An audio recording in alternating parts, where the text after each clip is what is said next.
ಭಾರತದಲ್ಲಿ ಇತ್ತೀಚೆಗೆ ಏನೋ ಒಂದು ವಿಚಿತ್ರ ನಡೀತಿರೋ ತರ ಕಾಣಿಸುತ್ತೆ. ನಾರ್ಮಲ್ ಆಗಿ ಏನಾಗ್ತಿತ್ತು ಅಂದ್ರೆ ಯಾವ ಸರಿಯಾದ ಲಾಜಿಕ್ ಎಕ್ಸ್ಪ್ಲನೇಷನ್ ಇಲ್ದೆ ಬಿಜೆಪಿ ಸರ್ಕಾರ ಏನಾದ್ರೂ ಒಂದು ಹೊಸ ಕಾನೂನು ಇಲ್ಲ ಹೊಸ ಪಾಲಿಸಿ ತಂದ್ಬಿಡ್ತಿತ್ತು. ಬಿಜೆಪಿ ಸಪೋರ್ಟರ್ಸ್ ಎಲ್ಲರೂ ಅದನ್ನ ಕಣ್ಣು ಮುಚ್ಕೊಂಡು ಸಪೋರ್ಟ್ ಮಾಡ್ತಿದ್ರು. ಬಿಜೆಪಿ ಐಟಿ ಸೆಲ್ ಫುಲ್ ಡ್ಯೂಟಿಗೆ ಎದ್ಬಿಡ್ತಿತ್ತು. ಇದು ದೇಶಕ್ಕೆ ಏನು ಕೊಳ್ಳೇದಂತ ಜನರಿಗೆ ತಲೆಗಾಕಕ್ಕೆ ತುಂಬಾ ಕಷ್ಟ ಪಡ್ತಿದ್ರು. ಯಾವ ಪ್ರಶ್ನೆ ಕೂಡ ಕೇಳ್ತಿರ್ಲಿಲ್ಲ. ಆದ್ರೆ ಫಾರ್ ದಿ ಫಸ್ಟ್ ಟೈಮ್ ಏನಾಗ್ತಿದೆ ಅಂದ್ರೆ ಬಿಜೆಪಿ ಸರ್ಕಾರ ತನ್ನ ಹೊಸ ರೂಲ್ಸ್ ನೇ ಬಿಜೆಪಿ ಸಪೋರ್ಟರ್ಸ್ ವಿರೋಧ ಮಾಡ್ತಿದ್ದಾರೆ. ಇಷ್ಟು ದಿನ ಭಾರತದಲ್ಲಿ ಕ್ಯಾಸ್ಟ್ ಡಿಸ್ಕ್ರಿಮಿನೇಷನ್ ಇಲ್ವೇ ಇಲ್ಲ ಅಂತ ಹೇಳ್ತಿದ್ದವರೆಲ್ಲರೂ ಕೂಡ ಈಗ UGC ತಂದಿರೋ ಹೊಸ ಈಕ್ವಾಲಿಟಿ ರೆಗ್ಯುಲೇಷನ್ ನ ಬೇಡ ಅಂತ ಹೇಳ್ತಿದ್ದಾರೆ. ಅಂದ್ರೆ ಇಷ್ಟು ಲಾಯಲ್ ಆಗಿ ಸಪೋರ್ಟ್ ಮಾಡ್ತಿದ್ದವ್ರೆ ಎದುರು ತಿರುಗಿ ಬಿದ್ದಿದ್ದಾರೆ ಅಂದ್ಮೇಲೆ ನಿಜವಾಗಿ ಈ UGC ರೂಲ್ಸ್ ಏನು, ಹಳೆ ರೂಲ್ಸ್ಗೂ ಈ ರೂಲ್ಸ್ಗೂ ಏನ್ ಡಿಫ್ರೆನ್ಸ್? ತಮ್ಮನ್ನ ಲಾಯಲ್ ಆಗಿ ಸಪೋರ್ಟ್ ಮಾಡ್ತಿದ್ದಂತ ಜನರನ್ನೇ ಅಟ್ ಮಾಡ್ತಾ ಬಿಜೆಪಿ ಈ ರೂಲ್ಸ್ ನ ತರಕ್ಕೆ ನಿಜವಾದ ಕಾರಣ ಏನು? ಇದರಲ್ಲಿ ಉತ್ತರ ಪ್ರದೇಶದ ಮುಖ್ಯಮಂತ್ರಿ ಆದಂತ ಯೋಗಿಗೆ ಏನ್ ಸಂಬಂಧ?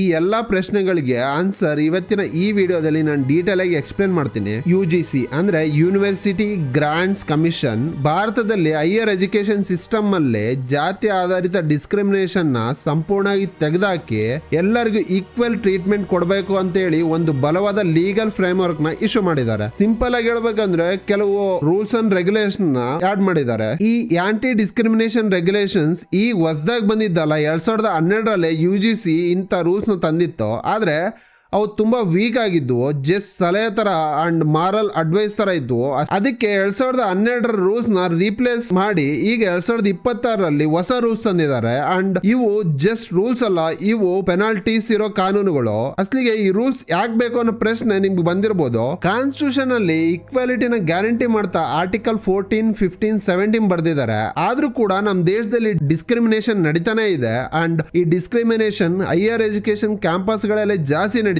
ಅಂದ್ರೆ SC, ST, OBC ಸ್ಟೂಡೆಂಟ್ ಗಳನ್ನ ಸೋಷಿಯಲ್ ಆಗಿ ಐಸೋಲೇಟ್ ಮಾಡೋದು, ಗ್ರೇಡಿಂಗ್ ನಲ್ಲಿ ಪಕ್ಷಪಾತ ತೋರಿಸೋದು, ಹಾಸ್ಟೆಲ್ ಅಲೋಕೇಶನ್ ನಲ್ಲಿ ಡಿಸ್ಕ್ರಿಮಿನೇಷನ್ ಮಾಡೋದು, ಲೋ ಕ್ಯಾಸ್ಟ್ ಸ್ಟೂಡೆಂಟ್ಸ್ ಗೆ ಮೆಂಟರ್ಶಿಪ್ ಕೊಡದೆ ರಿಸರ್ಚ್ ಆಪರ್ಚುನಿಟೀಸ್ ನ ಕಿತ್ಕೊಳ್ಳೋದು, ಹೀಗೆ ಹಲವಾರು ರೀತಿಯಲ್ಲಿ ಡಿಸ್ಕ್ರಿಮಿನೇಷನ್ ನಡೀತಾನೆ ಇದೆ. 2012ರ ರೂಲ್ಸ್ ಅಂಡ್ ರೆಗ್ಯುಲೇಷನ್ಸ್ ಈ ಡಿಸ್ಕ್ರಿಮಿನೇಷನ್ ನ ಏನು ಮಾಡಕ್ಕಾಗಲ್ಲ, ಕೇಳೋಕೆ ಯಾರು ಇಲ್ಲ ಅಂತ ಡಿಸ್ಕ್ರಿಮಿನೇಷನ್ ನಾರ್ಮಲ್ ಆಗಿ ಮುಂದುವರಿತಾನೆ ಇದೆ. ಇನ್ಫ್ಯಾಕ್ಟ್ UGC ಕಲೆಕ್ಟ್ ಮಾಡಿದ ಡೇಟಾ ಪ್ರಕಾರ ಲಾಸ್ಟ್ 5 years ಅಲ್ಲಿ 118.4% ಕ್ಯಾಸ್ಟ್ ಡಿಸ್ಕ್ರಿಮಿನೇಷನ್ ಹೆಚ್ಚಾಗಿದೆ ಅಂತ ಹೇಳ್ತಾರೆ. ಲಾಸ್ಟ್ 5 years ಅಲ್ಲಿ ಅಕ್ರಾಸ್ ಇಂಡಿಯಾ 704 ಯೂನಿವರ್ಸಿಟೀಸ್ ಅಂಡ್ 1553 ಕಾಲೇಜ್ಗಳಿಂದ ಒಟ್ಟು 1160 ಕಂಪ್ಲೇಂಟ್ಸ್ ಫೈಲ್ ಆಗಿದಾವೆ. ಈ ಹೆಚ್ಚಾಗ್ತಿರೋ ಕ್ಯಾಸ್ಟ್ ಡಿಸ್ಕ್ರಿಮಿನೇಷನ್ ಕಂಪ್ಲೇಂಟ್ ಸಬ್ಜೆಕ್ಟ್ ಅಲ್ಲಿ ಸುಪ್ರೀಂ ಕೋರ್ಟ್ UGCಗೆ ಒಂದು ಪತ್ರ ಬರೆದಿದೆ. ಅಂದ್ರೆ UGC ಗವರ್ನೆನ್ಸ್ ಸರಿಯಾಗಿಲ್ಲ, ಅಕೌಂಟಬಿಲಿಟಿ ಇಲ್ಲ ಅಂತ ಸುಪ್ರೀಂ ಕೋರ್ಟ್ UGC ನ ಕ್ರಿಟಿಸೈಸ್ ಮಾಡ್ತಾ ಸ್ಟೂಡೆಂಟ್ ಅಲ್ಲಿ ನಡೀತಿರೋ ಡಿಸ್ಕ್ರಿಮಿನೇಷನ್ ನಿಲ್ಸಕ್ಕೆ ಒಂದು ಸ್ಟ್ರಾಂಗ್ ಫ್ರೇಮ್ ವರ್ಕ್ ಮಾಡಲೇಬೇಕು ಅಂತ UGCಗೆ ಪ್ರೆಸರ್ ಆಗ್ತಾನೆ ಬಂದಿದೆ. ಆ ಸುಪ್ರೀಂ ಕೋರ್ಟ್ ಹಾಕಿರೋ ಪ್ರೆಸರ್ ಗೆ ರಿಸಲ್ಟ್ ಈ 2026ರ new UGC framework. Supreme court ಒತ್ತಡ ಹಾಕಿದ್ದಷ್ಟೇ ಅಲ್ಲ, 2012ರ ಫ್ರೇಮ್ ವರ್ಕ್ ಸಂಪೂರ್ಣವಾಗಿ ಫೇಲ್ ಆಗಿತ್ತು. ಆ ರೂಲ್ಸ್ ಅಂಡ್ ರೆಗ್ಯುಲೇಷನ್ ಅಲ್ಲಿ ಏನು ಕ್ಲಾರಿಟಿನೇ ಇರಲಿಲ್ಲ, ಪೆನಾಲ್ಟೀಸ್ ಇರಲಿಲ್ಲ, ಕೊಟ್ಟು ಕಂಪ್ಲೇಂಟ್ ಮಿಸ್ ಆದ್ರೂ ಕೂಡ ಯಾರು ಪ್ರಶ್ನೆನೂ ಮಾಡ್ತಿರ್ಲಿಲ್ಲ. 2012ರ ಫ್ರೇಮ್ ವರ್ಕ್ ಅಲ್ಲಿ ಇಕ್ವಿಟಿ ಅಂಡ್ ಡಿಸ್ಕ್ರಿಮಿನೇಷನ್ ಗೆ ಸರಿಯಾದ ಡೆಫಿನೇಷನ್ ಕೂಡ ಇರಲಿಲ್ಲ.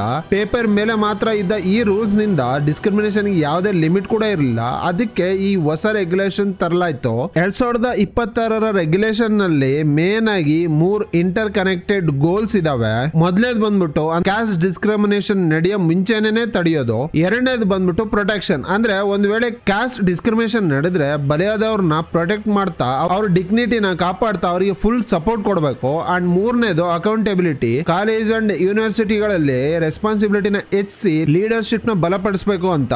ಅಂಡ್ ಇಲ್ಲಿ ಮೇನ್ ಸಬ್ಜೆಕ್ಟ್ ಏನಂದ್ರೆ ಈ ಹೊಸ rules all over India apply ಆಗ್ತವೆ. ಅಂದ್ರೆ UGC ರೆಕಗ್ನೈಸ್ ಮಾಡಿರೋ ಪ್ರತಿಯೊಂದು ಹೈಯರ್ ಎಜುಕೇಶನ್ ಇನ್ಸ್ಟಿಟ್ಯೂಟ್, ಅದು ಚಿಕ್ಕದಾಗಿರ್ಲಿ ದೊಡ್ಡದಾಗಿರ್ಲಿ, central, state, private universities, private college, government college ಎಲ್ಲಾ ಕಡೆನೂ ಈ ರೂಲ್ಸ್ ಅಪ್ಲೈ ಆಗ್ತವೆ. ಅಂಡ್ ಈ ಇನ್ಸ್ಟಿಟ್ಯೂಷನ್ ನಲ್ಲಿ ಇರೋ ಪ್ರತಿಯೊಬ್ಬರಿಗೂ, not only for students, students ಜೊತೆಗೆ teachers, non teaching staff, administrators, wardens, temporary employees, academic ಗೆ ಕನೆಕ್ಟ್ ಆಗಿರೋ ಪ್ರತಿಯೊಬ್ಬರಿಗೂ ಈ ರೂಲ್ಸ್ ಅಂಡ್ ರೆಗ್ಯುಲೇಷನ್ಸ್ ಅನ್ವಯ ಆಗ್ತವೆ. ಸ್ವಲ್ಪ ದಿನ ಮುಂಚೆ ಹೇಳ್ದಂಗೆ 2012 ಫ್ರೇಮ್ ವರ್ಕ್ ಅಲ್ಲಿ ಕಾಸ್ಟ್ ಡಿಸ್ಕ್ರಿಮಿನೇಷನ್ ಗೆ ಸರಿಯಾದ ಡೆಫಿನೇಷನ್ ಕೂಡ ಇರಲಿಲ್ಲ.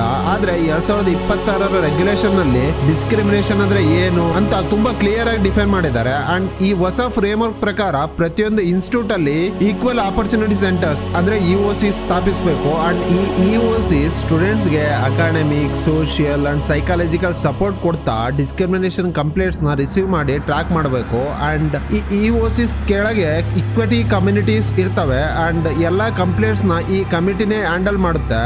ಈ ಇಕ್ವಿಟಿ ಕಮಿಟಿಲಿ SC, ST, OBC representatives, women representatives and disabled present ಮಾಡೋರು ಕೂಡ ಇರಬೇಕು. ಈ ಹೊಸ ರೆಗ್ಯುಲೇಷನ್ ನಲ್ಲಿ ಟೈಮ್ ಫ್ರೇಮ್ ಕೂಡ ಫಿಕ್ಸ್ ಮಾಡಿದ್ದಾರೆ. ಈ 24 ಅವರ್ಸ್ ಒಳಗೆ ಕಂಪ್ಲೇಂಟ್ ನ ಅಡ್ರೆಸ್ ಮಾಡಬೇಕು. ಇನ್ಸ್ಟಿಟ್ಯೂಷನ್ ಹೆಡ್ ಗೆ 15 ಡೇಸ್ ಒಳಗೆ ರಿಪೋರ್ಟ್ ಕೊಡಬೇಕು. ಅದಾದ್ಮೇಲೆ ಇನ್ಸ್ಟಿಟ್ಯೂಷನ್ ಹೆಡ್ 7 ದಿನದ ಒಳಗೆ ಆಕ್ಷನ್ ತಗೋಬೇಕು. ಕ್ಯಾಂಪಸ್ ಒಳಗೆ ಅಥವಾ ಕಾಲೇಜ್ಗಳಲ್ಲಿ ಇಕ್ವಿಟಿ ಸ್ಕ್ವಾಡ್ ಗಳನ್ನ ಸೆಟ್ ಮಾಡಬೇಕು. ಹಾಸ್ಟೆಲ್ಸ್, ಲ್ಯಾಬ್ಸ್, ಡಿಪಾರ್ಟ್ಮೆಂಟ್ ಗಳಲ್ಲಿ ಇಕ್ವಿಟಿ ಅಂಬಾಸಿಡರ್ಸ್ ಇರಬೇಕು. ಯೂನಿವರ್ಸಿಟಿ ಕಾಲೇಜ್ 24/7 ಹೆಲ್ಪ್ ಲೈನ್ ನ ಸೆಟ್ ಮಾಡಿ ಡಿಸ್ಕ್ರಿಮಿನೇಷನ್ ಫೇಸ್ ಮಾಡ್ತಿರೋರಿಗೆ ಸಪೋರ್ಟ್ ಕೊಡಬೇಕು ಅನ್ನೋದು ಈ ಫ್ರೇಮ್ ವರ್ಕ್ ನಲ್ಲಿದೆ. ಈ ಹೊಸ ರೂಲ್ಸ್ ಕ್ಯಾಂಪಸ್ ನಲ್ಲಿ ಇಂಪ್ಲಿಮೆಂಟ್ ಮಾಡೋ ಜವಾಬ್ದಾರಿನ ಪ್ರಿನ್ಸಿಪಲ್ ಅಂಡ್ ವೈಸ್ ಚಾನ್ಸಲರ್ ಗೆ ಕೊಟ್ಟಿದ್ದಾರೆ.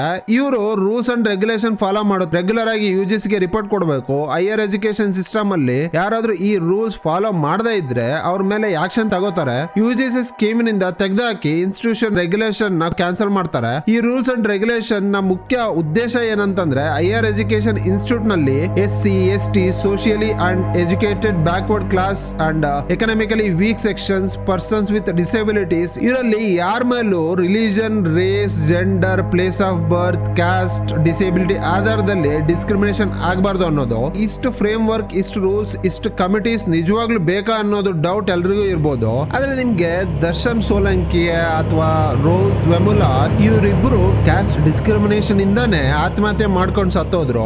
ಆದ್ರೆ ಇವ್ರ ಸಾವಿಗೆ ಕ್ಯಾಸ್ಟ್ ಡಿಸ್ಕ್ರಿಮಿನೇಷನ್ ಕಾರಣ ಅಂತ ಪ್ರೂವ್ ಮಾಡಕ್ಕೆ ಆಗ್ಲಿಲ್ಲ. ಯಾಕಂದ್ರೆ ಅವ್ರ ಕಂಪ್ಲೇಂಟ್ ನ ಯಾರು ಸೀರಿಯಸ್ ಆಗಿ ತಗೊಳ್ಳೇ ಇಲ್ಲ. ಏಮ್ಸ್, ಡೆಲ್ಲಿ, ಹರಿಯಾಣ ಸೆಂಟ್ರಲ್ ಯೂನಿವರ್ಸಿಟಿಗಳಲ್ಲಿ ವರ್ಷಗಳ ಕಾಲ ಹಲವರು ಸೂಸೈಡ್ ಮಾಡ್ಕೊಂಡಿದ್ದಾರೆ. ಅದ್ರಲ್ಲಿ ಕೆಲವರಿಗೆ ಕಾರಣ ಕ್ಯಾಸ್ಟ್ ಡಿಸ್ಕ್ರಿಮಿನೇಷನ್. ಆದ್ರೆ no proof, no justice. So ನನ್ನನ್ನು ಕೇಳಿದ್ರೆ ಈ ಹೊಸ ರೂಲ್ಸ್ ಖಂಡಿತವಾಗಿ ಬೇಕೇ ಬೇಕು. ಹಾಗಾದ್ರೆ ಅಷ್ಟು ಇಂಪಾರ್ಟೆನ್ಸ್ ಇರೋ ರೂಲ್ಸ್ ನ ಏನಕ್ಕೆ ಇಷ್ಟು ಜೋರಾಗಿ ವಿರೋಧ ಮಾಡ್ತಿದ್ದಾರೆ ಅಂತ ನೋಡ್ತಾ ಹೋದ್ರೆ, ಇಲ್ಲಿ ಇಕ್ವಿಟಿ, ಈಕ್ವಾಲಿಟಿ ವಿಚಾರ ಬಂದಾಗ ಇವ್ರು ತರ್ತಿರೋ ಈ ಹೊಸ ರೂಲ್ಸ್ ಗಳಲ್ಲಿ ಬೇಸಿಕ್ ಈಕ್ವಾಲಿಟಿನೇ ಮಿಸ್ ಆಗ್ತಿದೆ ಅನ್ನೋದು ಜನರಲ್ ಕ್ಯಾಟಗರಿ ಜನರ ಅಭಿಪ್ರಾಯ ಅಷ್ಟೇ ಅಲ್ಲ. ಈ ಹೊಸ ಫ್ರೇಮ್ ವರ್ಕ್ ಅಲ್ಲಿ ಅಪ್ಪರ್ ಕ್ಯಾಸ್ಟ್ ಸ್ಟೂಡೆಂಟ್ಸ್ ಅಂದ್ರೆ ಜನರಲ್ ಕ್ಯಾಟಗರಿ ಸ್ಟೂಡೆಂಟ್ ನ ನ್ಯಾಚುರಲ್ ಆಗಿ ಅಫೆಂಡರ್ಸ್ ತರ ತೋರಿಸಿದ್ದಾರೆ ಅನ್ನೋದು ಈ ಫ್ರೇಮ್ ವರ್ಕ್ ವಿರೋಧಿಸುವವರಾದ. ಅಂಡ್ ಅಫ್ ಕೋರ್ಸ್ ಈ ಹೊಸ ಫ್ರೇಮ್ ಅಲ್ಲಿ ಮಾಡಿದ ಕಮಿಟಿಗಳಲ್ಲಿ ಎಲ್ಲಿ ಕೂಡ ಜನರಲ್ ಕ್ಯಾಟಗರಿ ರಿಪ್ರೆಸೆಂಟೇಷನ್ ಅನ್ನೋದು ಸೇರ್ಸೇ ಇಲ್ಲ. ಇದಕ್ಕಿಂತ ದೊಡ್ಡ ವಿಚಾರ ಏನಂದ್ರೆ ಫೇಕ್ ಕಂಪ್ಲೇಂಟ್ಸ್ ಬಗ್ಗೆ ಈ ಹೊಸ ಫ್ರೇಮ್ ವರ್ಕ್ ಅಲ್ಲಿ ಎಲ್ಲೂ ಮಾತೇ ಇಲ್ಲ. 2012 ರೂಲ್ಸ್ ವೀಕ್ ಆಗಿದ್ರು ಕೂಡ ಅವರಲ್ಲಿ ಇಂಡೈರೆಕ್ಟ್ ಆಗಿ ಫೇಕ್ ಕಂಪ್ಲೇಂಟ್ ಗಳ ಬಗ್ಗೆ ಮೆನ್ಷನ್ ಇತ್ತು. ಯಾರಾದ್ರೂ ಫೇಕ್ ಕಂಪ್ಲೇಂಟ್ ಕೊಟ್ರೆ ಯೂನಿವರ್ಸಿಟಿಗಳು ಆಕ್ಷನ್ ತಗೋಬೇಕು ಅಂತ. ಆದ್ರೆ 2026 ರೂಲ್ಸ್ ಅಂಡ್ ರೆಗ್ಯುಲೇಷನ್ ನಲ್ಲಿ ಫೇಕ್ ಕಂಪ್ಲೇಂಟ್ಸ್ ಅನ್ನೋ ಕಾನ್ಸೆಪ್ಟ್ ನ ಅಕ್ನಾಲೆಡ್ಜ್ ಕೂಡ ಮಾಡಿಲ್ಲ. ಇದೇ ಈ ಫ್ರೇಮ್ ವರ್ಕ್ ರೂಲ್ಸ್ ನ ಬಿಗ್ಗೆಸ್ಟ್ ಮೈನಸ್ ಅಂತ ಜನರು ಹೇಳ್ತಿದ್ದಾರೆ. ಯಾಕಂದ್ರೆ ST, SC ಕೇಸ್ಗಳ ಬಗ್ಗೆ ನಿಮ್ಗೆ ಗೊತ್ತೇ ಇದೆ. ಫೇಕ್ ಅಟ್ರಾಸಿಟಿ ಕೇಸ್ಗಳ ಬಗ್ಗೆ ಆಲ್ರೆಡಿ ನೀವು ಕೇಳಿರ್ತೀರಾ. ಸೊ ಹೀಗೆ ಕ್ಯಾಸ್ಟ್ ಬೇಸ್ಡ್ ಡಿಸ್ಕ್ರಿಮಿನೇಷನ್ ಇದ್ದೇ ಇದೆ. ಅದೇ ರೀತಿ ಡಿಸ್ಕ್ರಿಮಿನೇಷನ್ ಆಯ್ತು ಅಂತ ಫೇಕ್ ಕೇಸ್ ಹಾಕೋರು ಕೂಡ ಇದ್ದಾರೆ. ಅದೇ ಸಿಚುಯೇಷನ್ ಇಲ್ಲಿ ರಿಪೀಟ್ ಆಗೋ ಚಾನ್ಸಸ್ ಕೂಡ ಇದೆ. ಫೇಕ್ ಕಂಪ್ಲೇಂಟ್ಸ್ ಕೊಟ್ಟು ನಮ್ಮನ್ನ ನಾಶ ಮಾಡೋದು ತುಂಬಾ ಈಸಿ. ಸೊ ಈ ಹೊಸ rules and regulation general category ಮೇಲೆ ಡೈರೆಕ್ಟ್ ಅಟ್ಯಾಕ್ ಅಂತ ಹೇಳಿ ಅಪ್ಪರ್ ಕೇಸ್ ಜನ ಡೈರೆಕ್ಟ್ ಆಗಿ ಬಿಜೆಪಿ ಸಪೋರ್ಟರ್ಸ್ ರೋಡಿಗಿಳಿದು ಧರಣಿ ಮಾಡ್ತಿದ್ದಾರೆ. ಒಂದ್ ಕಾಲದಲ್ಲಿ ಫಾರ್ಮರ್ಸ್ ಹೋರಾಟ ಮಾಡ್ತಿರುವಾಗ ಆ ಫಾರ್ಮರ್ಸ್ ಎಲ್ರು ಪಾಕಿಸ್ತಾನದವರು ಅಂತ ಕರಿತಿದ್ದವ್ರೆ ಇವತ್ತು ತಾವೇ ರೋಡಿಗಿಳಿದು ಧರಣಿ ಮಾಡ್ತಿದ್ದಾರೆ. ಇದು ಒಳ್ಳೇದೇ, ಅನ್ಯಾಯ ಇದ್ರೆ ವಿರೋಧಿಸಲೇಬೇಕು. ಆದ್ರೆ ಇರಬೇಕಾಗಿರೋದು ಏನು ಅಂದ್ರೆ ಬಿಜೆಪಿ ಗವರ್ನಮೆಂಟ್ ವಿರುದ್ಧ ಯಾರಾದ್ರೂ ಧರಣಿ ಮಾಡಿದ್ರೆ ನೀನ್ ಆಂಟಿ ಇಂಡಿಯನ್, ಪಾಕಿಸ್ತಾನಕ್ಕೆ ಹೋಗಂತ ಕೂಗ್ತಿದ್ದವ್ರೆ ಈಗ ಧರಣಿ ಮಾಡ್ತಿದ್ದಾರೆ. ಸರಿ, ಅದನ್ನ ನಾವು ಸೈಡಿಗೆ ಅನ್ಯಾಯ ಯಾರು ಮಾಡಿದ್ರು ಅನ್ಯಾಯನೇ, ಎಲ್ಲಿ ಮಾಡಿದ್ರು ಅನ್ಯಾಯನೇ. ಆದ್ರೆ ಸ್ಪಷ್ಟವಾಗಿ ಕಾಣ್ತಿದೆ ಈ ರೂಲ್ಸ್ ಅಲ್ಲಿ ಜನರಲ್ ಜನರಲ್ ಕ್ಯಾಟಗರಿನ ಸಂಪೂರ್ಣವಾಗಿ ಇಗ್ನೋರ್ ಮಾಡಿದ್ದಾರೆ ಅಂತ. ಅಂದ್ರೆ ಕಂಪ್ಲೇಂಟ್ ಕೊಡ್ಬೇಕಾದ್ರೆ SC ST OBC ಜನರೇ ಕೊಡ್ಬೇಕು, ಉಳಿದವರು ಯಾರು ಜನರಲ್ ಕ್ಯಾಟಗರಿ. ಸೊ ಇಂಡೈರೆಕ್ಟ್ ಆಗಿ ಕಂಪ್ಲೇಂಟ್ ರಿಸೀವರ್ ಜನರಲ್ ಕ್ಯಾಟಗರಿ ಜನರೇ ಅಂತ ಈ ಹೊಸ ಫ್ರೇಮ್ವರ್ಕ್ ಕೇಳ್ತಿದೆ ಅನ್ನೋದೇ ಬಿಜೆಪಿ ಸಪೋರ್ಟರ್ಸ್ ವಾದ. ಅದೇ ಬಿಜೆಪಿ ಸಪೋರ್ಟರ್ಸ್ ಈಗ ಬಿಜೆಪಿ ತಂದಿರೋ UGC ರೂಲ್ಸ್ ವಿರೋಧಿಗಳಾಗಿದ್ದಾರೆ. ದೇಶವ್ಯಾಪ್ತಿಲಿ UGC ವಿರುದ್ಧ ವಿರೋಧ ಹೆಚ್ಚಾಗ್ತಿದೆ ಅಂಡ್ ಬಿಜೆಪಿ ಪಾರ್ಟಿ ಲೀಡರ್ಸ್ ಇವತ್ತು ಪಬ್ಲಿಕ್ ವಿರೋಧಿಸ್ತಿದ್ದಾರೆ. ಅಷ್ಟೇ ಅಲ್ಲ, ಈ ರೂಲ್ಸ್ ವಿರುದ್ಧ ಸುಪ್ರೀಂ ಕೋರ್ಟ್ ನಲ್ಲಿ PL ಕೂಡ ಹಾಕಾಗಿದೆ. ಯಾವ ಸುಪ್ರೀಂ ಕೋರ್ಟ್ ಮೊದಲು UGC ಮೇಲೆ ಪ್ರೆಷರ್ ಹಾಕಿ ಹೊಸ ಫ್ರೇಮ್ ವರ್ಕ್ ತರ ಕೇಳಿತ್ತು, ಅದೇ ಸುಪ್ರೀಂ ಕೋರ್ಟ್ ಇವತ್ತು ಹೊಸ ರೂಲ್ಸ್ ಮೇಲೆ ಸ್ಟೇ ಕೂಡ ತಂದಿದೆ. ಹೊಸ ರೂಲ್ಸ್ ಅಂಡ್ ರೆಗ್ಯುಲೇಷನ್ ಕ್ಲಾರಿಟಿ ಇಲ್ಲ, ಆದ್ರಿಂದ 2012 ರೂಲ್ಸ್ ಅನ್ನೇ ಫಾಲೋ ಮಾಡಬೇಕಂತಾನು ಹೇಳಿದೆ. ಸುಪ್ರೀಂ ಕೋರ್ಟ್ ಯಾಕೆ ಈ ಸ್ಟೇ ಆಗ್ತಾ ಗೊತ್ತಿಲ್ಲ. ಬಹುಶಃ ಫ್ರೇಮ್ ವರ್ಕ್ ಸರಿಪಡಿಸಿ ಫೇಕ್ ಕಂಪ್ಲೇಂಟ್ಸ್ ನ ಅಕ್ನಾಲೇಜ್ ಮಾಡಿ ಕಮ್ಯುನಿಟಿಲಿ ಜನರಲ್ ಕ್ಯಾಟಗರಿ ರಿಪ್ರೆಸೆಂಟೇಷನ್ ಸೇರಿಸಿದ್ರೆ ಎಲ್ಲಾನು ಸರಿ ಆಗ್ಬೋದು ಅಂತ ಅನ್ಸುತ್ತೆ. ಮಾಸ್ಟರ್ ಸ್ಟ್ರೋಕ್ ಮೇಲೆ ಮಾಸ್ಟರ್ ಸ್ಟ್ರೋಕ್ ಕೊಡೋ ಬಿಜೆಪಿ ಗೌರ್ಮೆಂಟ್ ಇಷ್ಟು ದೊಡ್ಡ ಬ್ಲಂಡರ್ ಮಿಸ್ಟೇಕ್ ಹೇಗ್ ಮಾಡ್ತಾ ಅನ್ನೋದೇ ನನಗೆ ಗೊತ್ತಾಗ್ತಿಲ್ಲ. ಕ್ಯಾಸ್ಟ್ ಡಿಸ್ಕ್ರಿಮಿನೇಷನ್ ದಶಕಗಳಿಂದ ಬರ್ತಾನೆ ಇದೆ, ನಡೀತಾನೆ ಇದೆ. ದಶಕಗಳಿಂದ ಪ್ರತಿಭಟನೆಗಳು ಕೂಡ ನಡೀತಾನೆ ಇದಾವೆ. ಆದ್ರೆ ಈ ಹೊಸ ರೂಲ್ಸ್ ಅದು ಕೂಡ ತಮ್ಮದೇ ಸಪೋರ್ಟರ್ಸ್ ನ ಅರ್ಟ್ ಮಾಡೋ ತರ ಏನಕ್ಕೆ ಅಂತ ನೋಡ್ತಾ ಹೋದಾಗ ಹಲವಾರು ಉತ್ತರಗಳು ಬರ್ತಿದಾವೆ. ಬ್ಯಾಡ್ ಪಾಲಿಟಿಕ್ಸ್, ಮಿಸ್ಟೆಪ್ ಅಂತ.